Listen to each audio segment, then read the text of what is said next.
السلام علیکم۔ کراچی میں انسداد تجاوزات آپریشن کا فیصلہ۔ آپریشن کا آغاز کون سے علاقے سے ہوگا؟ شہری تیار رہیں، میئر کراچی نے خطرے کی گھنٹی بجا دی۔ کیا آپ حالات حاضرہ سے آگاہی حاصل کرنا چاہتے ہیں؟ خبر کے پیچھے چھپے اصل حقائق جاننا چاہتے ہیں تو ابھی سبسکرائب کیجئے جلمل پاکستان کو اور ساتھ ہی گھنٹی کے نشان پر کلک کر دیں۔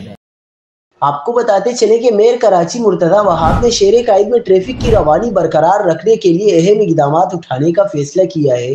میئر کراچی مرتضی وہاب کے مطابق شہر میں ٹریفک کی روانی برقرار رکھنے کے لیے ہفتہ وار انسداد تجاوزات آپریشن کرنے کا فیصلہ کیا گیا ہے۔ میئر کراچی کا کہنا ہے کہ بلدیہ عظمیٰ ہفتہ وار انسداد تجاوزات آپریشن کرے گی اور آپریشن کا آغاز صدر، لائٹ ہاؤس، ایم اے جناح روڈ، بولٹن مارکیٹ سے ہوگا، جبکہ آئی چندی گڑھ روڈ، نمائش، ایمپریس مارکیٹ اور کھارادر میں بھی آپریشن ہوگا۔ انہوں نے کہا کہ سڑک پر کیبن، ٹھیلے، پتھارے اور دکانوں کے باہر سامان ہٹایا جائے گا۔ شہر میں بلا امتیاز انسداد تجاوزات کاروائیاں پورے ہفتے جاری رہیں گی۔